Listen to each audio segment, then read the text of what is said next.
everyone, welcome to the Freight Escape. In this video, I will be telling you about the 4 boroughs of New York City, not including Manhattan, and all of their freight service. So sit back, relax, and enjoy the show.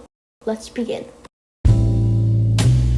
CSX has a lot of rail operations in the Bronx. Most of the operations comes from the Hellgate line, which comes from Queens, and Metro-North's Hudson line, which comes from upstate New York. CSX is the only freight rail service in the Bronx, but it wasn't always.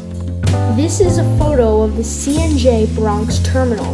The terminal sits on CSX's Oak Point Link, which is a rail link that connects CSX's Oak Point Yard to Metro-North's Hudson line. Here's a better look at the terminal. You can see CSX's Oak Point Link in the background, along with some of the bridges going over the East River. Also worth noting is that the New Haven owned CSX's Oak Point Yard, which was then passed over to Conrail. Another thing worth noting is that the Canadian Pacific ran freight service to Oak Point Yard under Delaware and Hudson symbols.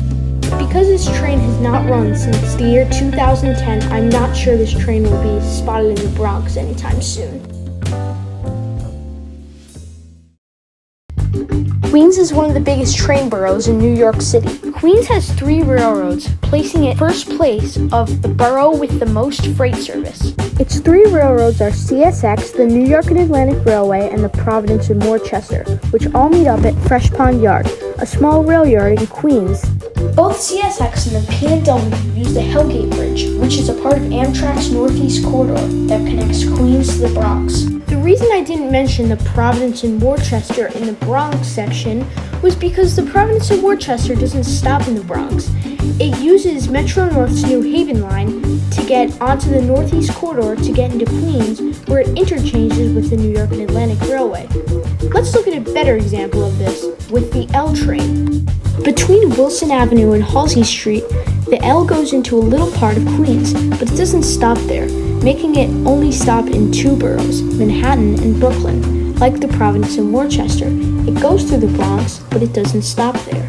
Now let's look at some of the history. Conrail and the Long Island Railroad worked hand in hand for a while, which led to some pretty crazy stuff, like this. In February of 1987, Conrail had to do some special moves along the Long Island Railroad due to a derailment on the Fremont Secondary, which leads to Oak Point Yard. Here we see them on the lower Montauk Branch with the Twin Towers in the background. Here we see them at Forest Hill Station, which is the most unlikely place I'd ever expect to see some Conrail B-23-7s and U-36Bs. Here we see them at Harold Interlocking near Sunnyside Yard. They're passing a set of MUs, which is probably the only photo in its existence. Before Conrail went to Queens, there was Penn Central, and before Penn Central went to Queens, there was the New Haven, which owns Oak Point Yard. Now let's take a look at the New York and Atlantic Railway.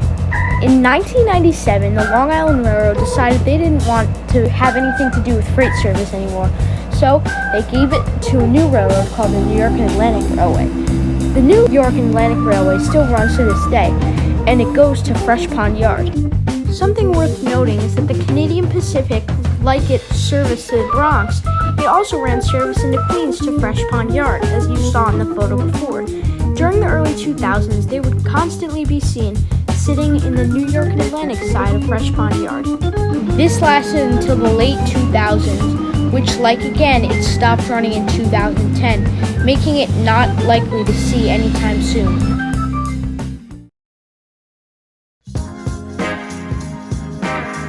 Brooklyn is the borough with the least amount of freight service.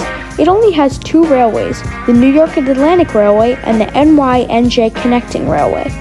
Both railroads meet on an interchange on the NY-AR Bay Ridge branch.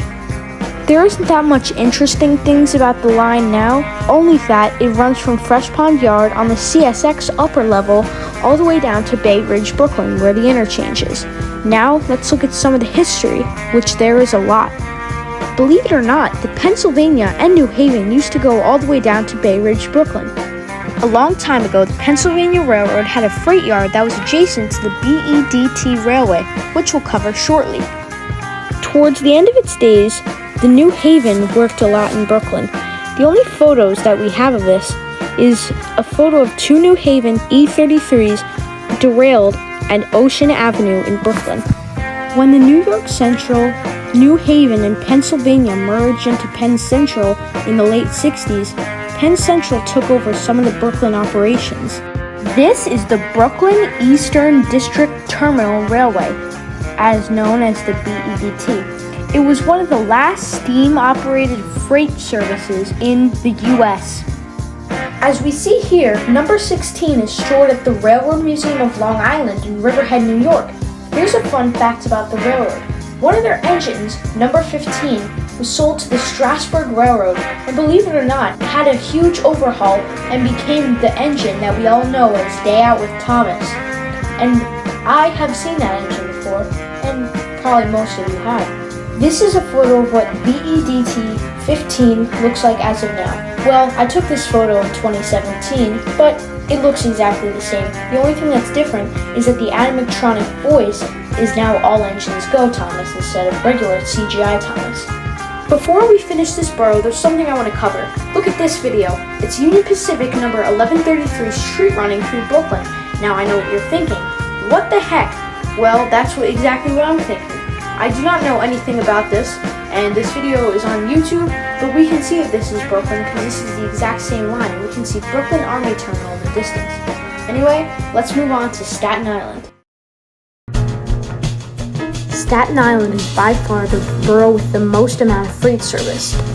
It has 4 railroads: CSX, Norfolk Southern, Conrail Shared Assets Operations, and New York Container Terminal Railway.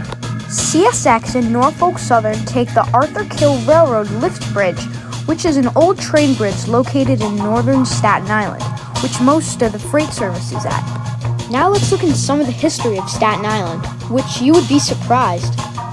A long time ago, the Staten Island Railroad was a subsidiary of the Baltimore and Ohio.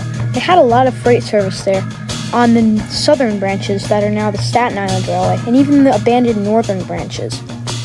Although there isn't a lot of pictures and videos of this freight service, there still is a lot of evidence, which is cool that the Baltimore and Ohio ran into New York City. Now let's check out the current day freight service. Conrail Shared Assets Operations has some operations in Staten Island, and who could forget the trash trains, because Staten Island is known for its trash. Norfolk Southern and CSX take the Arthur Kill Railway Bridge to interchange with the New York Container Terminal Railway. The New York Container Terminal Railway is a small switching company that switches out intermodal cars to be brought onto Staten Island from New Jersey. The New York Container Terminal Railway survives on its only one engine, NYTC number 2058. Occasionally, Morristown and Erie switchers come over the bridge and help out. Anyway, that's it. Now I guess we should move on to the outro. Well, let's wrap up today's video with the conclusion. First of all, what's the moral of this video? The moral of this video is to show you that even though it might not look like it, any place could have freight service. So now you know, when you see a random freight train in New York City, you know who to thank.